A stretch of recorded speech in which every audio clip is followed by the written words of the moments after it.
এবার আমি আপনাদেরকে যে ঘটনা শোনাতে চাই, রাসূল আলাইহিস সাল্লাল্লাহু আলাইহি ওয়াসাল্লাম সাহাবী হযরত আব্দুল্লাহ ইবনে মাসউদ রাদিয়াল্লাহু তাআলা তিনি বর্ণনা করতেছেন, আমার নবীজি সেই সময় মদিনায় হিজরত করেন নাই। আমার নবীজি তখন মক্কায় অবস্থান করেন। মসজিদুল হারামে নবীজি সাল্লাল্লাহু আলাইহি ওয়াসাল্লাম নামাজ আদায় করতেন। একদিন আমার আপনার নবীজি মসজিদুল হারামে কাবা ঘরের মধ্যে নামাজ আদায় করতেছেন। অদূরে বসেছিল কাফের কুরাইশরা, আবু জাহেল, উতবা, শাইবা, উতবা ইবনে রাবিয়া, শাইবা ইবনে রাবিয়া, আখনাস ইবনে সুরাইক, আস ইবনে আবি ওয়াইল, উকবা ইবনে আবি মুয়াইদ, এই কাফেররা একটু দূরে বসে আমার আপনার নবীজি নামাজ আদায় করা দেখতেছিল। হঠাৎ করে আবু জাহেল বলে, তোমাদের মধ্যে এমন কে আছো কালকে যে উটের জবাই করা হয়েছিল সেই উটের নাড়ি ভুঁড়ি নিয়ে এসে কে মুহাম্মদ যখন সিজদা দিবে, মুহাম্মদ যখন তার কপালটা জমিনের মধ্যে ঠেকাবে, ওই উটের নাড়ি ভুঁড়ি নিয়ে এসে কে মুহাম্মাদের গায়ের উপরে চাপিয়ে দিতে পারবে? এই কথা বলতেছে। অর্থাৎ আগের দিনে কোন একটা গোত্রের মানুষেরা উট জবাই করেছিল, সেই উটের নাড়ি ভুঁড়ি একটা জায়গায় থাকার জায়গা ছিল। আবু জাহেল বলতেছে, সেখান থেকে উটের নাড়ি ভুঁড়ি নিয়ে এসে তোমরা কে পারবে মুহাম্মদ যখন সিজদায় যাবে মুহাম্মাদের গায়ের উপরে ওই উটের নাড়ি ভুঁড়ি তোমরা কে চাপিয়ে দিতে পারবে? নাউজুবিল্লাহ। অর্থাৎ কাফের কুরাইশেরা কতটা অত্যাচার নির্যাতন আমার নবীদের উপরে করেছেন এবং সাহাবাদের করেছেন, সেটাই শুধু একটু বোঝানোর জন্য এই ঘটনাটা বলতেছি।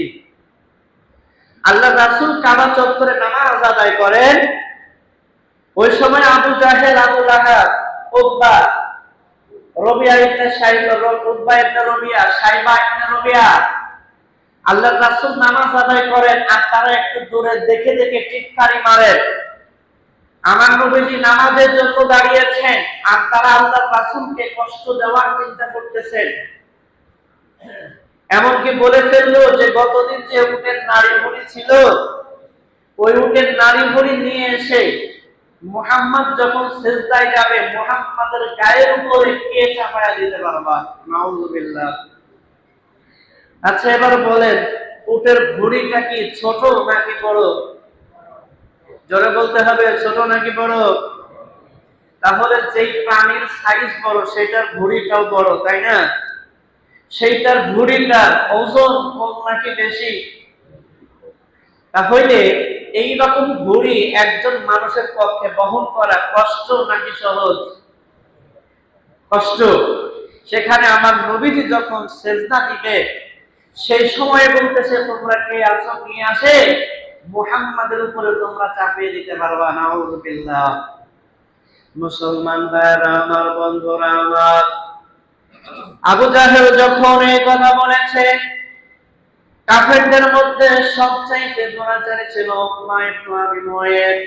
এই উকবা ইবনে আবি মুয়াইদ বলতেছে, আমি একটা উটের নাড়ি ভুঁড়ি নিয়ে আসবো, ওই গোত্রের কাছে গিয়ে আমি উটের নাড়ি ভুঁড়ি এনে মুহাম্মাদের গায়ে আমি চাপিয়ে দেব।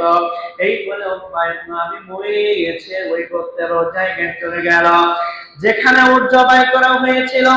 উটের নাড়ি ভুঁড়ি যেখানে ফেলে রাখা হয়েছিল সেইখানে উকবা ইবনে আবি মুয়াইদ চলে গেল। আব্দুল্লাহ ইবনে মাসউদ রাদিয়াল্লাহু তাআলা তিনি বলেন, আমি তাদের কার্যকলাপ দেখতেছিলাম। আমার নবীজি নামাজ আদায় করেন, এটা যেমন আমি দেখতেছিলাম, আবার অপর পাশে কাফেররা আমার নবীজিকে কষ্ট দেওয়ার জন্য চিন্তা করতেছিল, আমার নবীজিকে কষ্ট দেওয়ার কথা ভাবতেছিল, সেটাও আমি দেখতেছিলাম। উকবা ইবনে আবি মুয়াইদ চলে গেল, সেখান থেকে নারী ভুঁড়ি নিয়ে এসে আমার নবীজির পাশে দাঁড়িয়ে গেল। আমার নবীজি রুকুতে আসে তখন সে কিছু বলে না। আমার নবীজি যখন সিজদায় চলে গিয়েছেন, আমার নবীজির গায়ের উপরে বিশাল একটা উটের নাড়ি ভুঁড়ি উকবা ইবনে আবি মুয়াইদ চাপিয়ে দিয়েছে। নাউজুবিল্লাহ। নবীজি উটের নাড়ি ভুঁড়ির ওজনের কারণে আমার নবীজি সিজদায় পড়ে রয়েছেন, আমার নবীজি মাথা উঠাতে পারেন না, নবীজি মাথা উঠাতে পারছেন না। আর ওই দূরে কাফেরদের জলদল আবু জাহেল, আবু লাহাব, উতবা ইবনে রবিয়া, শাইবা ইবনে রবিয়া, উতবা ইবনে আবি মুআইদ, আস ইবনে আবি ওয়াইল, তারা যখন দেখে আমার নবীজি ওই নারী বুড়ির কারণে মাথা উঁচু করতে পারে না, ওই সময় দূর থেকে তারা হাসি ঠাট্টা করতে লাগলো। আমার নবীজিকে কষ্ট পায়, আমার নবীজিকে তারা কষ্ট দেয়, কিন্তু তারা বুঝি হয়ে যায়। রাসূল আরবি সাল্লাল্লাহু আলাইহি ওয়াসাল্লামের সাহাবী হযরত আব্দুল্লাহ ইবনে মাসউদ রাদিয়াল্লাহু তাআলা আনহু তিনি বলেন, আমার নবীজি কষ্ট পাচ্ছেন, আমি দেখতে লাগলাম। আমার নবীজি মাথা উঠাতে পারে না, আমি দেখতে লাগলাম। ওদিকে কাফের যারা আছে তারা হেসে ফেলে পড়ছে, তারা হাসাহাসি করতেছে, আমি সেইটাও দেখতে লাগলাম। কিন্তু আমার সাহস হলো না, আমি আমার নবীর কাছে যাই। আমার নবীর কাছে চলে গিয়া আমি উটের নাড়ি ভরে আমি সরাইয়া দিব, এইটা আমি করতে পারতেছিলাম না, আমার ক্ষমতা ছিল না, আমার সাহস এতটা ছিল না। কিন্তু আমার নবীজি কষ্ট করে সেইটা আমি দেখলাম। আমি এটা দেখতে লাগলাম, কাফেররাও হাসাহাসি করে, আমি এটা দেখতে লাগলাম, নবীজি আমার সিজদায় মাথা দিয়ে আছেন। হায়, সেই সময়ে যদি আমার ক্ষমতা থাকতো, আমি যদি নবীজির শরীর থেকে উটের নাড়ি ভরে আমি সরাইয়া দিতে পারতাম, তাহলে কতই না ভালো হতো। তিনি এই হাদিসটা যেই দিন বর্ণনা করেন সেই দিন আফসোস করতেছেন, কিন্তু ওই সময় মুসলমানদের সংখ্যা ছিল অত্যন্ত কম। মুসলমানদেরকে কোণঠাসা করে রাখা হয়েছিল, মুসলমানদের উপর নির্যাতন করা হচ্ছিল। এই জন্য আল্লাহ নবীর সাহাবী আব্দুল্লাহ ইবনে মাসউদ রাদিয়াল্লাহু তাআলা আনহু তিনি সাহস দেখান নাই।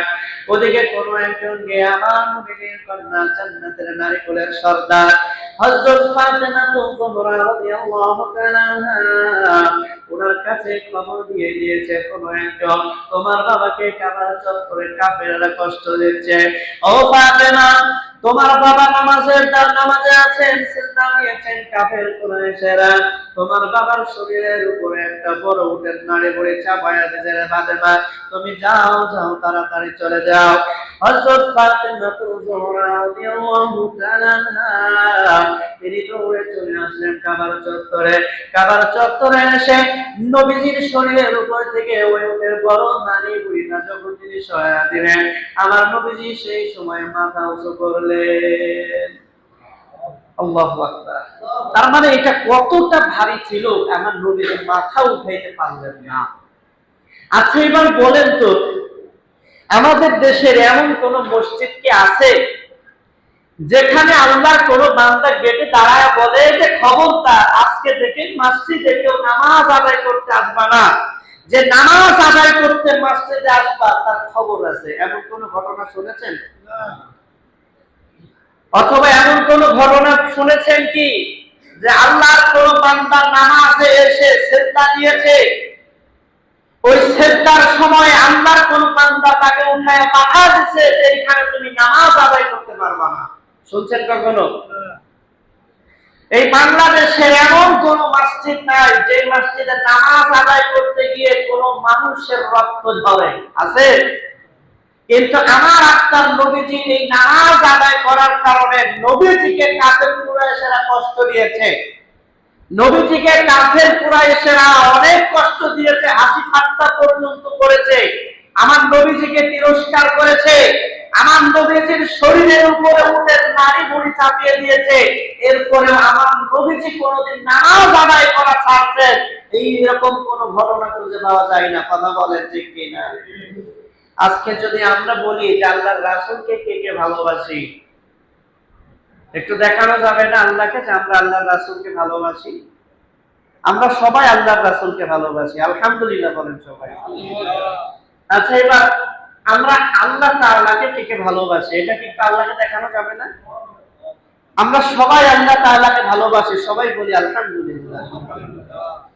এইবার আল্লাহ তাআলাকে আমরা ভালোবাসি, ঠিক আছে, মাঝে মাঝে বাসি, যেখানে স্বার্থ আছে সেখানে বাসি, যেখানে আমার ভালো লাগে সেইখানে আল্লাহর রাসূলকে ভালোবাসি, যেখানে আমার ভালো লাগে সেইখানে আল্লাহকে ভালোবাসি, যেখানে আমার ভালো লাগে না আল্লাহর রাসূলকেও ভালোবাসি না, ঠিক কিনা বলেন? তাহলে এই ভালোবাসাটা কতখানি গ্রহণযোগ্যতা পাবে আমার আপনার মালিকের কাছে? এটা একটু চিন্তার বিষয় না? এই দেশের অসংখ্য যুবক আল্লাহকে ভালোবেসে, আল্লাহ রাসূলকে ভালোবেসে মসজিদে এসে নামাজ আদায় করতে পারে না। এই দেশের অসংখ্য যুবক, অসংখ্য মুরব্বী বাবারা বলে আল্লাহকে ভালোবাসি, আল্লাহর রাসূলকে ভালোবাসি, নামাজ আদায় করতে আসতে পারে না। অসংখ্য যুবক, অসংখ্য মুরব্বী বাবা বলে আল্লাহর রাসূলকে ভালোবাসি, ফজরের নামাজ আদায় করতে আসতে পারে না। অথচ ইহুদিদের ভালোবাসায় তারা এত জান্ত হয়ে গিয়েছে, রাত ৩টায় গিয়ে তারা এখন খেলা দেখে, ঠিক কিনা বলেন? তাইলে আমি তো ভালোবাসার কথা ছিল আমার আল্লাহকে, আমি তো ভালোবাসার কথা ছিল আমার রাসূলকে। মুখে বললাম আল্লাহকে ভালোবাসি, আল্লাহ রাসূলকে ভালোবাসি। আল্লাহ রাসূলও নামাজ আদায়ের জন্য গুরুত্ব দিয়েছেন, সেখানেও নাই। আল্লাহ তাআলা নামাজ ফরজ করে দিয়েছেন, সেখানেও নাই। কিন্তু যাদের সাথে আমাদের কোনো সম্পর্ক রাখা উচিত না, যাদেরকে আমাদের কোনো মহাব্বতের বস্তু বানানো উচিত না, যাদেরকে আমাদের ভালোবাসার বস্তু বানানো দরকার নয়, যাদেরকে আমাদের মডেল বানানো নয়, তাদেরকে টিভির পর্দায় একটা নজর দেখার কারণে এই দেশের অসংখ্য যুবক, আমার বৃদ্ধ বনিতা মাঝরাতে পর্যন্ত টিভির সামনে বসে যায়, ঠিক কিনা বলেন? তাইলে আমরা কাকে বেশি ভালোবাসলাম? আমরা কাকে বেশি ভালোবাসলাম? এটা একটু বুঝার ব্যাপার আছে।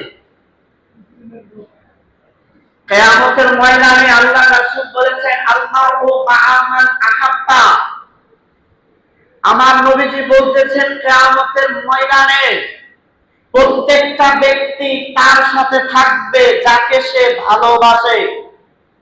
আরেকবার বলি, কিয়ামতের ময়দানে আল্লাহ তার সাথে তাকে উঠাবেন যাকে সে ভালোবাসে। তাহলে এবার চিন্তা করে দেখেন, একটু ঠান্ডা মাথায় আপনি একটু বুঝে নেন, যে বিধর্মীকে আপনি এক নজর দেখার জন্য আপনারা ৩টার সময় টিভি সেটের সামনে গিয়ে বসতে পারেন, যে বিধর্মীকে আপনি পছন্দ করেন একটা নজর দেখার জন্য রাত ১২টায় আপনি টিভির সামনে বসতে পারেন, সেই বিধর্মীর সাথে কিয়ামতের ময়দানে আপনি যদি উঠেন, আপনার কপাল ভালো নাকি খারাপ? আরো জোরে বলেন, ভালো নাকি খারাপ? কিন্তু আমি আপনি তো সেটাই করলাম। আল্লাহর রাসূল নামাজ আদায়ের জন্য কষ্ট পেলেন, কিন্তু আল্লাহর রাসূল নামাজ আদায় ছাড়লেন না। আমার আপনার সময়ে সুন্দর মসজিদ, গরম যাতে না লাগে, আইপিএস গরম যাতে না লাগে, এসি দেওয়া আছে, ঠান্ডা যাতে না লাগে, মোটা মোটা কার্পেট দেওয়া আছে, রাস্তাঘাট কত সুন্দর। নামাজ আদায় করতে যারা আমরা পারি না, কিন্তু এই বিধর্মীদের ভালোবাসায় যাদের অন্তর কেড়ে ওঠে, এইটা বুঝে নিয়ে যে আল্লাহর সামনে আপনি তারা একই জবাব দিবেন, এইটা আপনি একটু বুঝে দেন।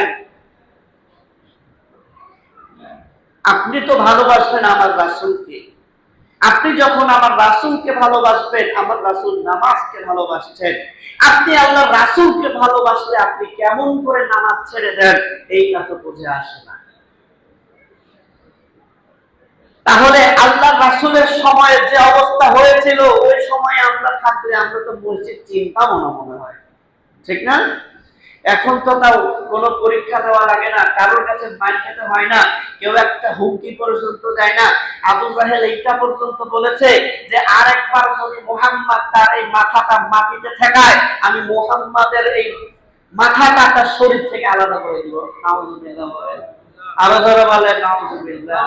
আমার রাসূল সম্পর্কে এই কথা পর্যন্ত বলেছেন, আপনাকে কে মসজিদে আসতে বাধা দেয়? আপনি কেন আসেন না?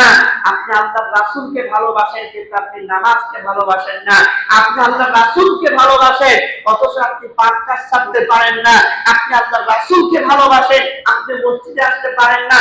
আপনি আল্লাহর রাসূলকে ভালোবেসে ওই সমস্ত বিধর্মীদের দেখার জন্য আপনি উঠতে পারেন, কিন্তু আমার নবীকে ভালোবেসে আপনি মসজিদে আসতে পারেন না, আপনি ফজরের জামাতে আসতে পারেন না। আপনার মতো দুর্ভাগ্য আর কি কেউ আছে? জোরে বলেন, আছে?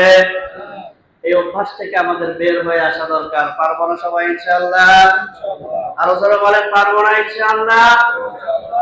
আল্লাহ রাসূলের শরীর থেকে এই ভুঁড়ি যখন ফাতেমা রাদিয়াল্লাহু তাআলা আনহা সরিয়ে দিলেন।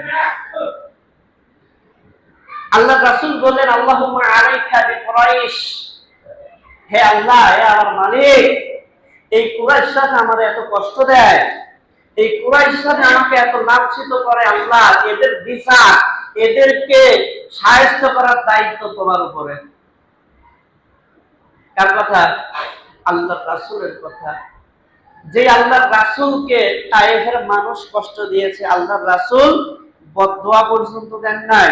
তিনি এই কাবার চত্বরে বসে বলছেন, আল্লাহুম্মা আলাইকা বিকুরাইশ, আল্লাহ এই কুরাইশদের দায়িত্ব তোমার উপরে, তার মানে এদেরকে পাকড়াও করার দায়িত্ব আল্লাহ তোমার। আল্লাহু আকবার।